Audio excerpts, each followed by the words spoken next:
Hello, world. Welcome to Rex Arthur TV. This is the Rex Arthur Show, the LGBTQ channel that discusses LGBTQ issues with an LGBTQ perspective and a humanistic approach. And today we are going to discuss mainstreaming LGBTQ plus, that's the LGBTQIAAP community, or uh, doing what you call employing LGBTQ affirmative therapy so that you can help the homophobes and mostly gay people who are homophobic. And it has been the first part of the video, the mainstreaming LGBTQ was what I've been thinking about of the past time. Mainstreaming LGBTQ was what I've been thinking about of the past time, but the but I've been studying about LGBTQ affirmative therapy just recently, and I've been impressed by what it does. And so I decided to juxtapose it next to mainstreaming LGBTQ. So, what do you mean by mainstreaming LGBTQ? First of all, we must understand something. You have to define the world sexually. We define the world in very many ways. You can define the world economically, you can define the world socially, you can define the world genetically, you can define the world culturally, you can define the world in very many aspects of society, of life. And the most important aspects is biological aspects. That's life aspects. You see, biology is about life, and there are some things that are not about life, like the political definition of the world. I want to do a study also and find out how much of the world is right wing and how much of the world is left wing. And could this be the problem as to why the world is headed to nationalism and populism? It could be that majority of the world is actually right wing, and the minority of the world is left wing. So it's good to do such research, and I'm going to do it. I wanted to embark on it this week, but I haven't had enough time. But I'm going to sit down and look for maps. I'm sure there's a map that can show us. But the problem of that is that some countries, especially in the third world, they don't really vote based on political ideologies. And that means it's not very easy to find out whether someone is a right winger or a left winger, especially in Africa. Like, remember Cambridge Analytica? Cambridge Analytica worked in America and in Kenya because they were having elections more or less the same time.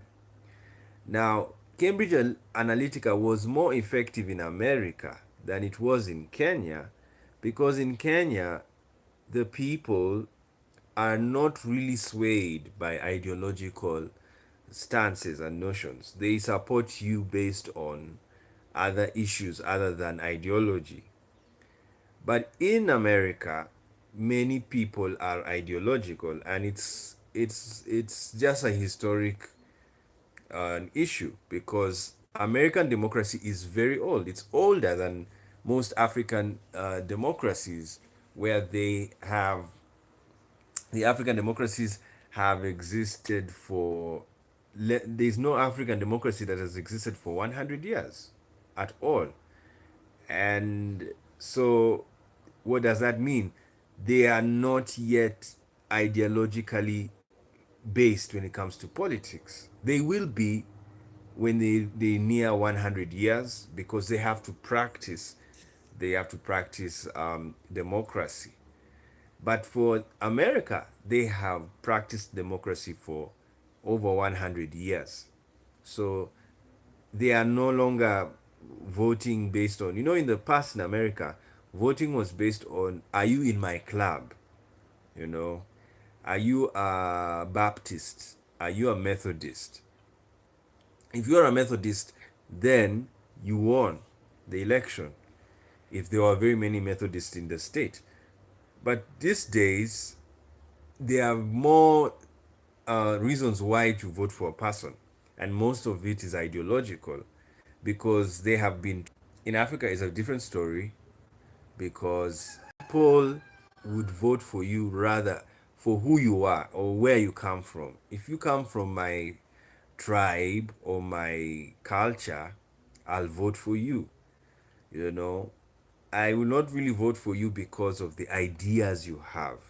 And the reason is because African systems are still new. Democracies are very new. So most of them are not based on most of some African democracies. Some are based on ideology or based on what you call like leadership. You know, the leaders. When a leader is very strong, like what happened in Uganda, Uganda became was led by Museveni, who was a Marxist. So did they vote him in? Was even voted in? He it was a Bush war. He had to fight because the elections had happened, and he was beaten, and he said he was rigged, and so he went to the Bush and he came in and he took power. That's how Museveni won. And of course, his ideology, the Marxist ideology, is the one that kept on running through the country until he became capitalist. He's now, you can't even tell whether he's a Marxist or a capitalist. What I'm trying to say is the in Africa, people didn't vote for you because of your ideology. Like now, what I've told you about Uganda. Uganda, they voted for the fact that he was maintaining peace in the country. So they said we'll vote him again and again and again. So they voted. So most people now the politics was about removing him or keeping him. That's how the politics is. Then in other countries it is tribal. It's whether you come from my tribe or not. Then in other countries it's religious.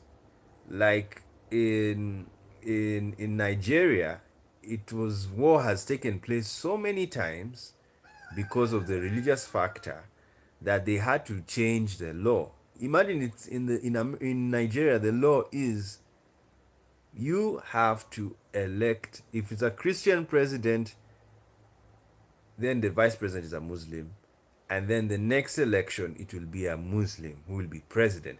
So basically Nigeria is not a democracy. It's a very weird system because of the demographic and social values they have as a country. They value religion, and it's a religious country that has Muslims and Christians. But guess what? What if it's not democratic because the next election could come and you'll find the person who should be president should be a Muslim, but a Muslim was already president, so he can't be president. You see, that rotational system in Nigeria is a sign that Nigeria is a quasi democracy. It's not a pure democracy, and it's because of social aspects.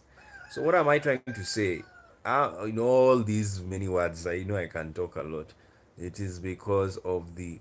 I was trying to give you the fact that when you define the world, you can define a world, you can define your country, and you can define it in very many ways. Some countries are defined culturally.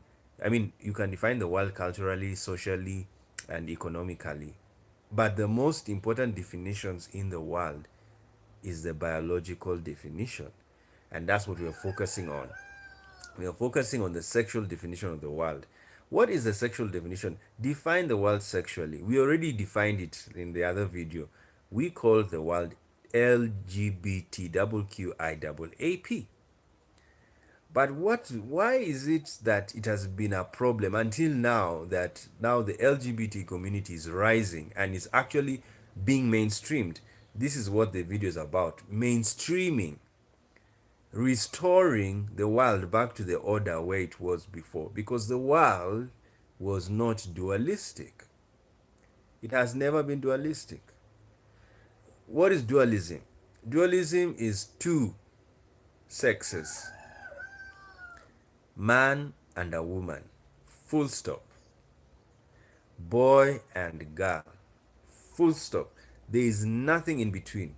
That is how the world has been, especially when the world entered into a religious and valued religion more than science.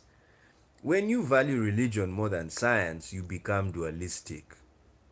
But when you value science more than religion, then you become what you call multilateral, and therefore and tolerant of every people. So this is what we do. We are more for science than religion. That is what Rex Arthur TV and the Rex Arthur show is all about. We are more for science than religion. And therefore, I am non dualistic. I don't believe in dualism. I don't believe that, oh, this is a good person, this is a bad person. No, I've left that because what you may call good, someone else will call bad. And what you may call bad, someone else will call good. So basically, there's no good or bad. Life is just life. And secondly, now when it comes to sexuality, there is nothing like one person is a man and another is a woman, full stop. No, there are some people who are in between, they're neutered. Others are intersex. You see? Others, because you see, the problem of dualism is when you insist that somebody is a man, then you will force them to fit in certain roles that a man should do, which is not accurate. It's very artificial.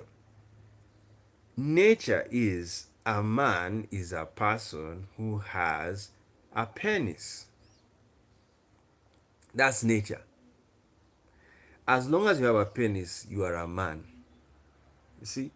There is no other definition that a man is somebody who doesn't cry, and a man is somebody who has a job, and a man is somebody who gets married to a woman, and then a man is a person who drives. No. Those are secondary definitions. They are not important. The primary definition of a man universally is a person who has a penis. Simple. You're born with a penis, or you get a penis, you are a man. Now, a woman is a person who has a vagina. You see? Whether she gets it when she's born or when she gets it through a transplant, she's a woman. That's why trans women are women. You see? And of course, now the problem is with even the definitions I've given is, what about the men who are intersex, internally intersex? You know, they have an ovary. Yes, what about those ones? And they have a penis. What do you call them? You see? So, what does that mean? It means the word man and woman are irrelevant. Yes, they are irrelevant. Because if a man can have an ovary and a penis, what do you call that person? If a woman, and we already know women like that, Semenya, has a vagina but also has a testis, what do you call that woman? Do you call her a woman? You see, Semenya is called a woman because she has a vagina, even if she has a testis. So what does that mean? The definition of a woman is to have a vagina, full stop. You have a vagina, you're a woman. Then if you have a penis, you're a man, full stop. Now, if you find somebody who has both vagina and penis and they are there, they're not many, but they are there, then those are what you call intersex. And physically intersex, not internally. because I've told you the internally intersex people like Semenya and other people, they are intersex internally, but physically they are not. So you see the beauty of sexuality and the world. We are not dual, we are diverse. So the moment you understand that, then you will know the world is diverse and it's not dualistic, it's non-dual. So why are we mainstreaming LGBTQ persons? We are mainstreaming them because majority of the world, remember, there is what you call social definition of the world and political definition of the world and ideological definition of the world. Majority of the people in the world are religious. That's what you need to understand. 33% are Christian, about 28% are Muslim. So that means over 60% are religious. So if you define the world religiously, majority of the world is religious. So what does that mean? Majority of the world is dualistic in thinking. So what does this mean? Majority of the world will define a man as a man and will tell you that there are only two types of people sexually, a man and a woman. Those are what dualists think, a man and a woman. You're either a man or a woman.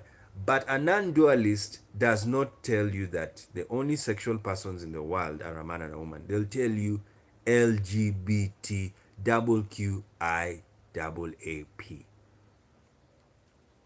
That is what a non-dualist defines the world as.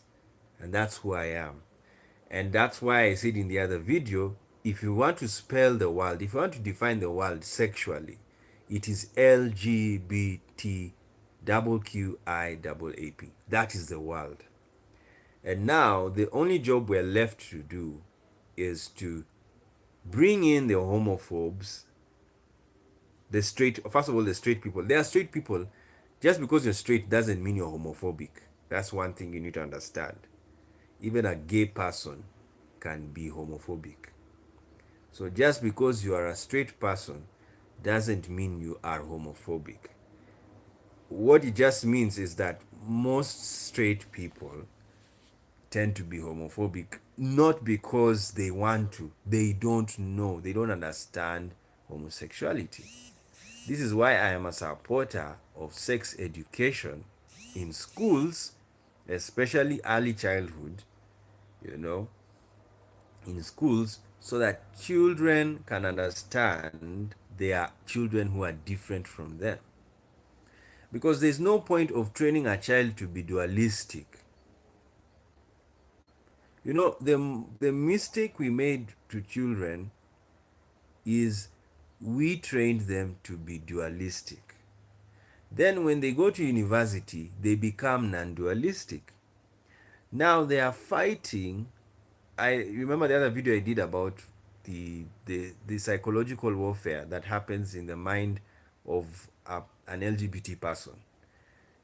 They are fighting their early childhood belief that was thoroughly ingrained in dualism.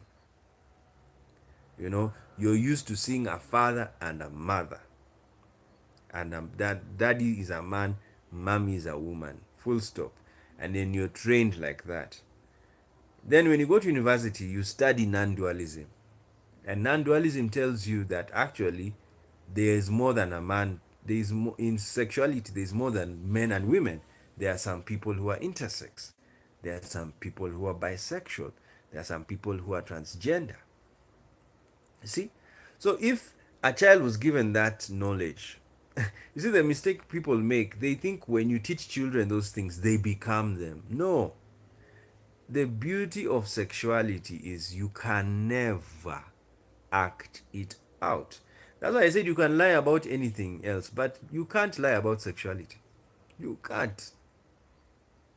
Yes, you can't lie about sexuality. It is so natural. You see, nature is so honest. Nature is so honest. When the hurricane comes, it comes. It's not hiding. It's naked. It's coming. When it is time to rain, the rain just pours.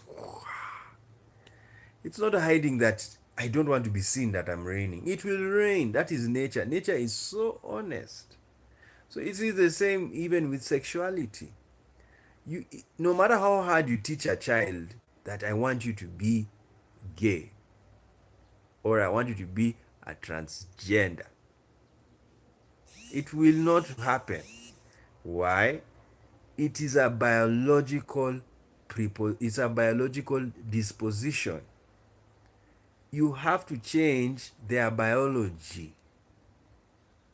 Yes, you have to change their physical system to make them what you want them to be.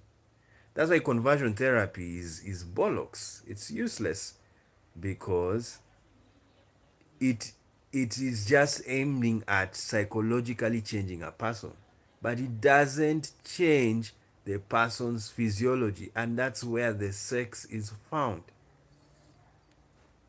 Sex is physiological. It's more physiological than psychology. And for me, I also believe psychology is physiological. It is not. Psychology is not alone.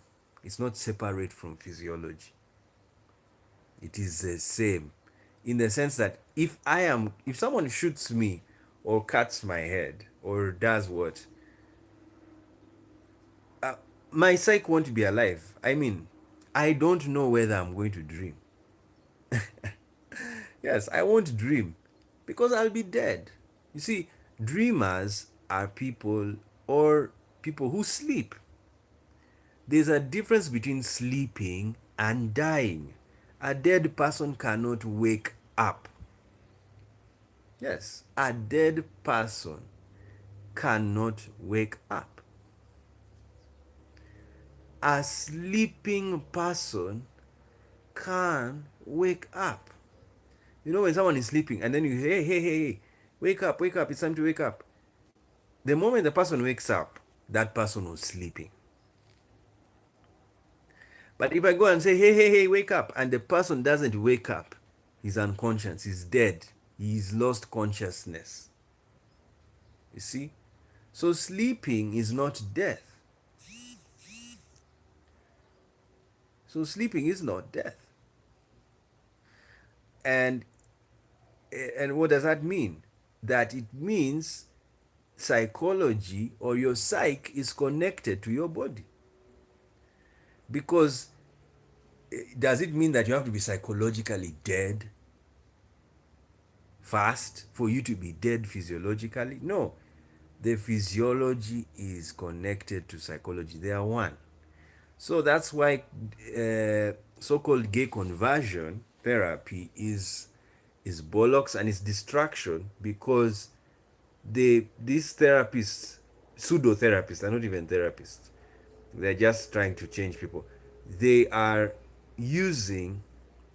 They believe that they can invade the genetic system, the intersexual system, the hormonal system. They think they can invade it just by going through the psyche of the person, and it's not. It can't work. You have to do something to the physiology. Like what happens to transgenders? People who are transgender and they want to be female when they were assigned male, what do? Do they give them psychology pep talk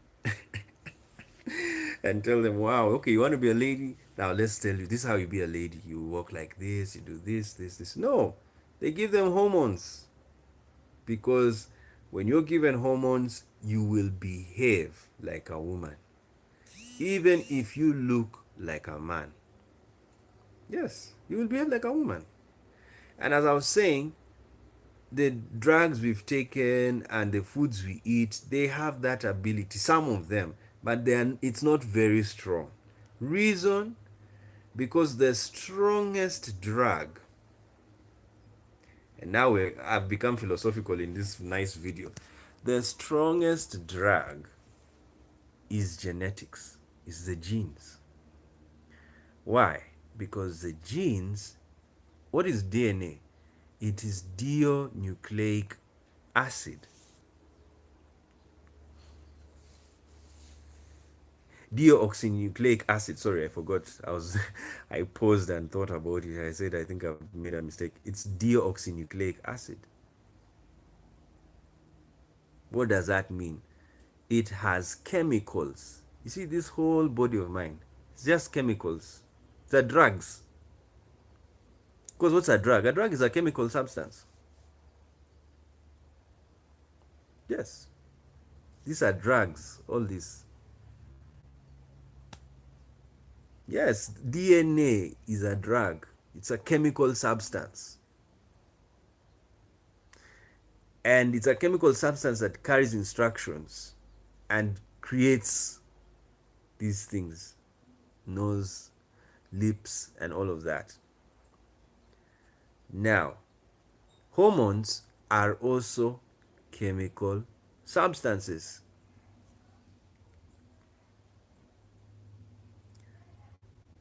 And they also define you sexually.